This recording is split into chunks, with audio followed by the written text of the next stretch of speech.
In this video, I'm going to teach you how I edit my picture in Lightroom in 5 simple steps.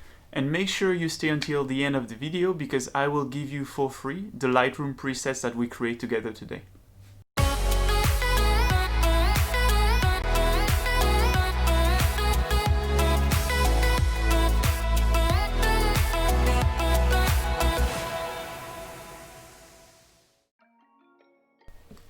Hi, my name is Thierry Gibraltar, an engineer and aspiring videographer and photographer based in Tokyo, Japan.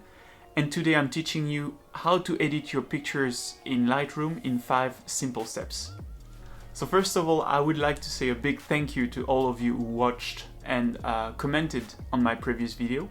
And if you haven't watched it yet, make sure to check it out here. So in the previous video, I asked you which picture you would like me to edit, and you chose this picture right here. So today I'm going to show you how to go from this to this using Lightroom in 5 simple steps. And again, make sure you watch until the end because I will share with you the presets that we will create today for the sunset kind of picture. So whenever I edit a picture in Lightroom, I like to separate basically all my process into 5 steps, which is first cropping.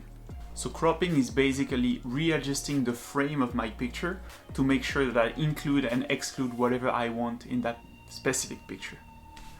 Second, I will make basically the exposure adjustment. So play with the exposure, the highlight, the shadows, and the temperature to make sure that I have the right exposure that I want for this particular picture. Third, I like to then give a specific mood to my picture using color grading or color curves. The fourth step that I usually do is to adjust the colors, each individual colors in my pictures, to make sure that some of them pop and some of them completely disappear.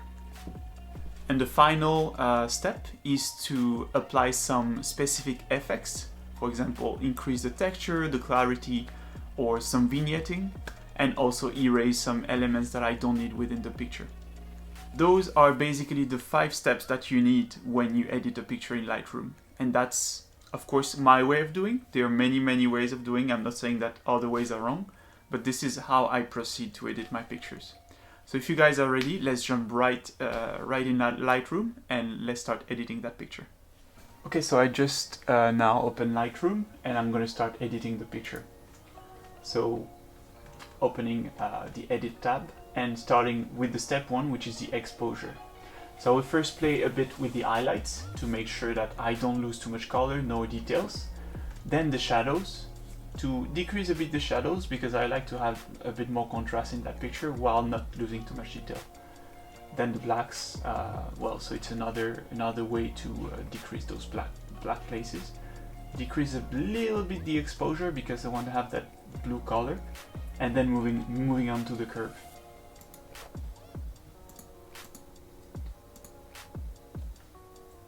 So you can see that at that point, my picture is not changed like crazy, but still you can see that those colors are popping a little bit more.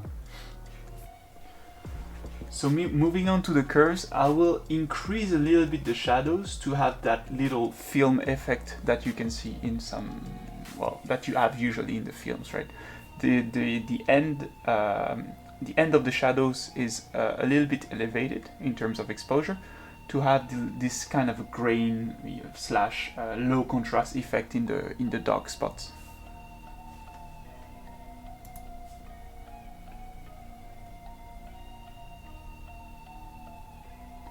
I then play a bit with the highlights to see what I want to do with that color. And here I decide to decrease a little bit the highlights and increase the middle points, the midtones, sorry, to have a bit more pop in the color. Then now this is the moment where I want to apply that kind of mood to my picture. So right now we are dealing with a sunset type of picture.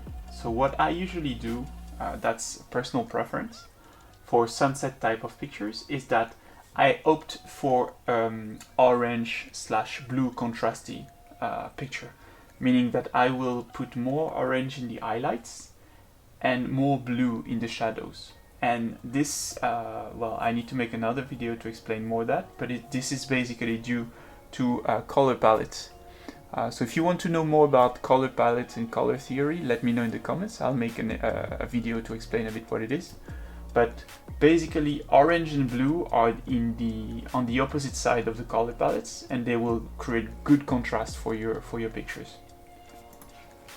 So what I do here is that I place 3 dots for the highlights, shadow, and midtones, and I will, in the highlights, increase a little bit the orange.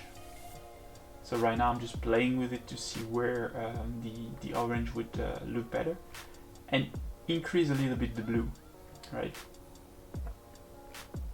Here, that's fine. Then I go to the red tab, and the reason why I go to the red tab is because I added yellow when I removed some blue in the highlights, and now I add also some reds.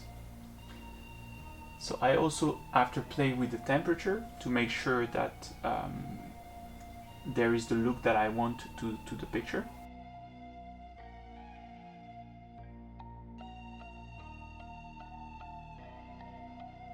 So here you can see that I want the orange to pop, so I will move them a little bit towards the red, increase the saturation, increase the luminance, but I don't want too much saturation, right? So I decrease it again a little bit.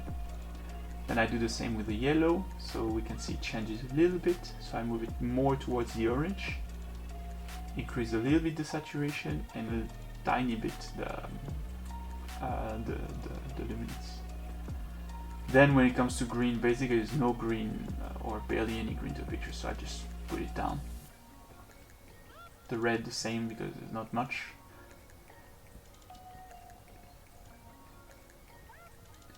Trying to find some red.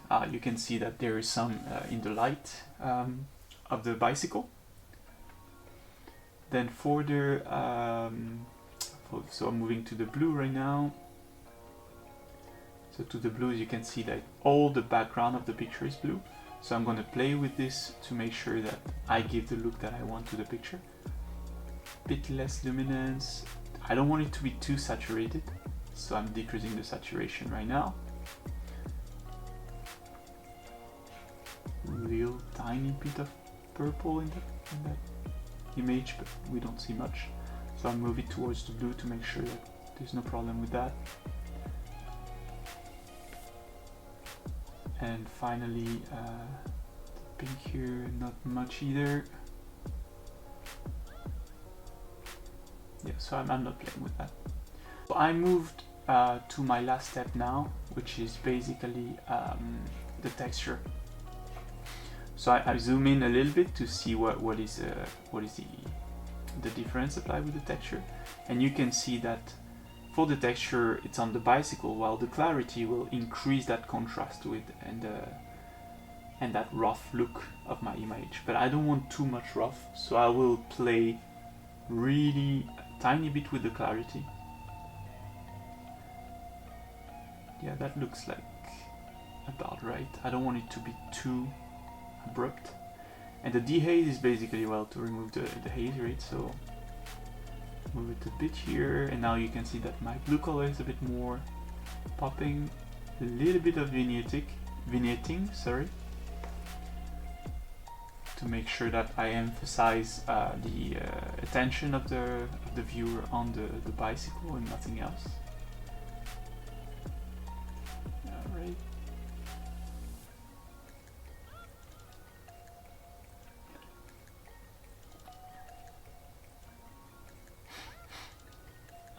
Some grain. So the grain is useful when you want to give a movie-like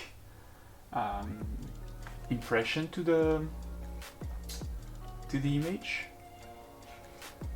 Okay, so adding a bit of sharpening to make sure that those buildings over there look a bit sharper. Playing a little bit more with the clarity. I'm just checking every steps that I went through. Seems fine. I'm just playing a bit more with the, as I say, the low contrast in the shadows to give that movie impression look that I like. And yes, that's about it. Looks like good to me. So yeah, I think that picture is done.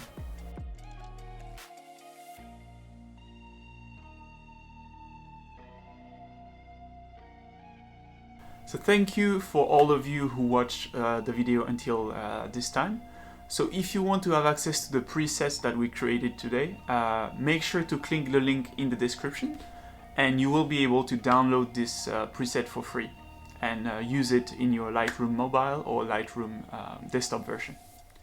And if you have any difficulty using those presets, let me know in the comment and I'll make sure to help you out. So I hope that you guys enjoyed the video today, and if so, please consider to leave a like, a comment and to subscribe to my channel. And by the way, let me know in the comment which step do you find the most difficult and you would like to have more advice on, and I'll make sure to create a video on that. So I'll see you guys next time, and yeah, see you in the next video, and bye.